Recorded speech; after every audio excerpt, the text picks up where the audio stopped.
Very big liberal, been very hard on the president, but he's donated a lot of money to other politicians. You know, you've had Biden, Clinton, Obama, everybody. He had never been to the White House. Trump is building an anti-woke coalition that transcends traditional political boundaries. By inviting fierce critic Bill Maher to dinner, he demonstrates the art of engagement. Maher brought Trump's insults for him to sign, showing humor can diffuse even bitter rivalries. While Democrats build walls between Americans, Trump builds unexpected bridges. This dinner reveals why Trump won in November. Americans are tired of endless division. Maher deliberately went there knowing he would piss off all the wokies, and they're pissed off for bending the knee to Trump. I never talk to the enemy. That's the first commandment of woke politics. Bill Maher just shattered it by dining with President Trump. He brought a list of Trump's insults for the president to sign. Trump signed it with a smile and showed him the Lincoln bedroom. This is how you defeat the outrage machine that's dividing America. Obviously, very big liberal, been very hard on the president, but he's donated a lot of money to other politicians. You know, you've had Biden, Clinton, Obama, everybody. He had never been to the White House, and the president was so gracious. He took us up to the private residence. We saw the Gettysburg Address in the Lincoln bedroom, and I was like, "You've never been here, Bill?" And I was like, "How about this, President Trump? You know, extending this olive branch and we talked about things we had in common. You know, ending wokeness. You know, securing the border." You know, the president was asking him what he thought about policy, you know, going on with Iran and Israel and things. It just it blew my mind. Now, I really wish I'd been at that dinner, because the idea of Kid Rock, Dana White, Donald Trump, Bill Maher, that's a fun dinner. But secondly, it's interesting that Maher deliberately went there knowing he would piss off all the wokies, and they're pissed off for bending the knee to Trump. The MAGA crowd are pissed off because they don't think the president should be entertaining dinner at the White House with a man who once said he'd donate $5 million to a charity if Trump could prove he wasn't the... So Bill Maher, the host of HBO's Real Time, a guy who's been a staunch liberal for decades, accepted an invitation to the White House from President Trump. They had dinner together along with Kid Rock and Dana White. Let that sink in for a moment. This isn't just any liberal we're talking about.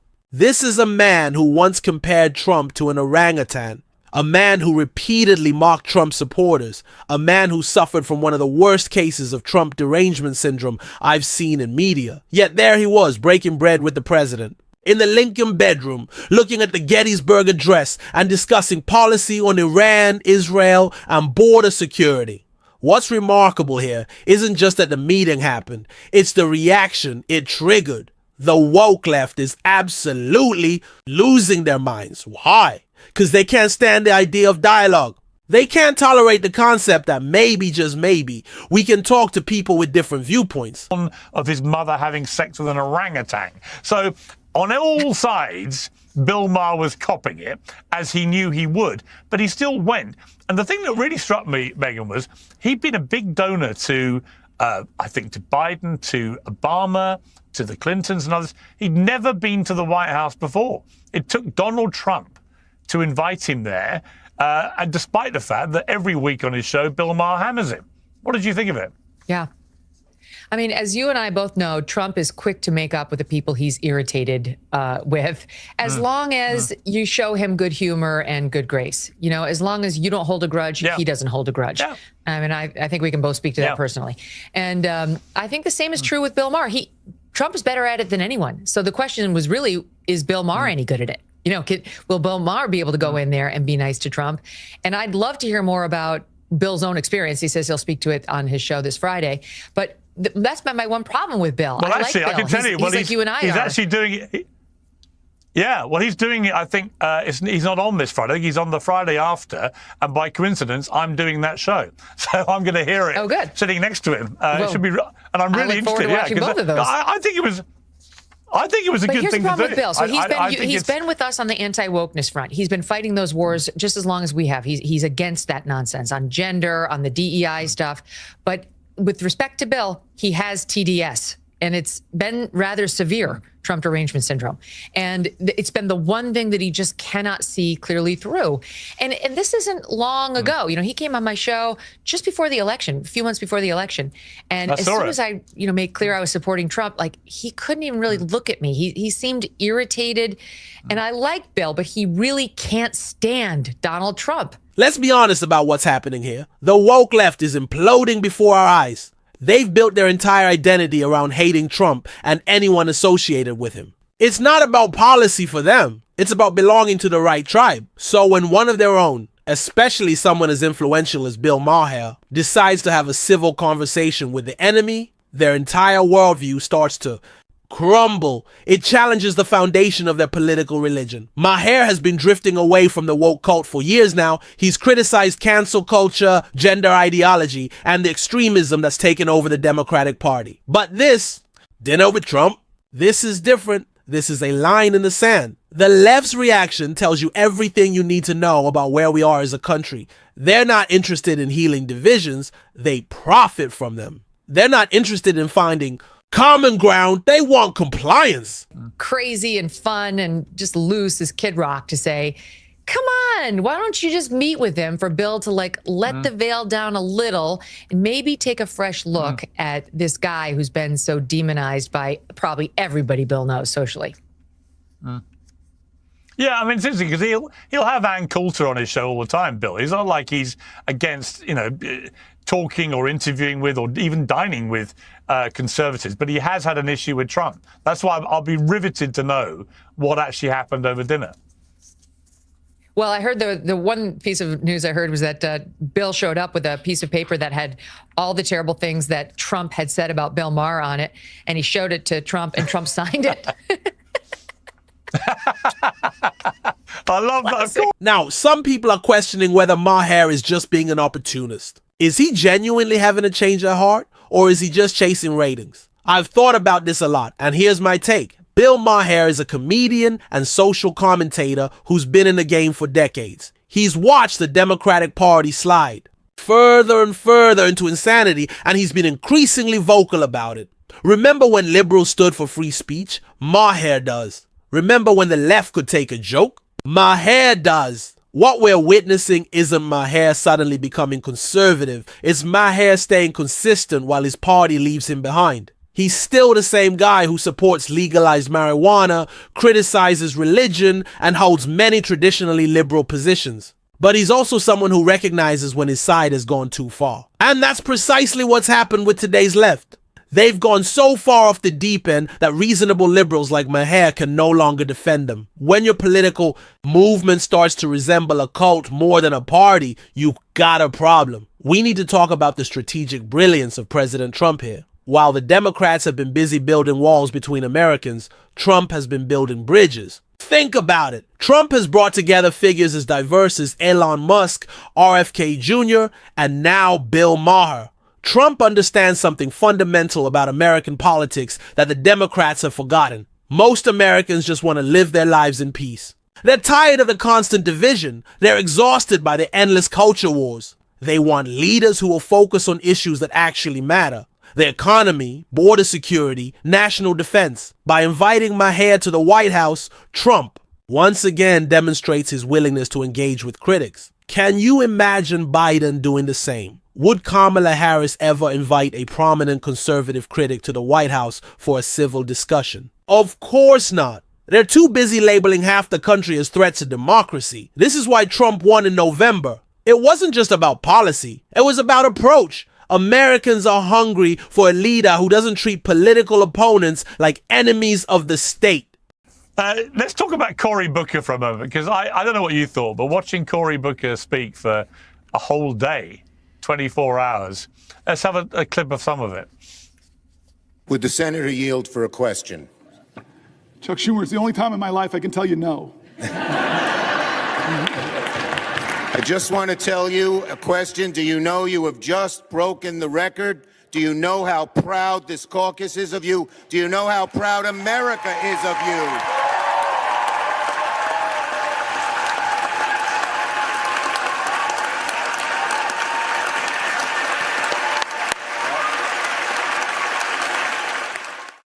Now, He's Nelson part of me Mandela. was like, what a load of pointless. Yeah, I know. And part of it is very irritating. I completely get that. But was there also a slight method to his madness? What we're seeing right now is the formation of what I call the anti-woke coalition. It's not strictly partisan. It includes traditional conservatives, yes, but also classical liberals, independents, and even former progressives who've grown disgusted with the direction of the modern left. Bill Maher is just one example. Look at Joe Rogan, who hosts the biggest podcast in the world and regularly platforming voices from across the political spectrum. Look at Elon Musk, who was once celebrated by the left, but is now considered a pariah because he dares to question their orthodoxy. Look at comedians like Dave Chappelle and Ricky Gervais, who refuse to bow to the mob. These aren't right-wingers by any stretch of the imagination, but they share something important, a commitment to free thought and a rejection of ideological purity tests. And this is terrifying to the woke left. Why? Because their power depends on controlling the narrative. It depends on making people afraid to speak up, afraid to question, afraid to think for themselves. When influential figures like Bill Maher break ranks, it gives others permission to do the same. That's why they're so desperate to punish anyone who steps out of line. That's why they'll try to cancel Maher for this dinner. Not because he's suddenly embraced conservative policies, but because he's committed the cardinal sin in their religion. He's engaged with the enemy. There's something bigger happening here, and it goes beyond Bill Maher or even President Trump. We're witnessing a fundamental realignment in American politics. The old left-right divide is becoming less relevant. The new dividing line is between those who believe in American principles, free speech, individual liberty, equal opportunity, and those who want to tear down these principles in service of their utopian vision. For years, the woke left has been winning the culture war.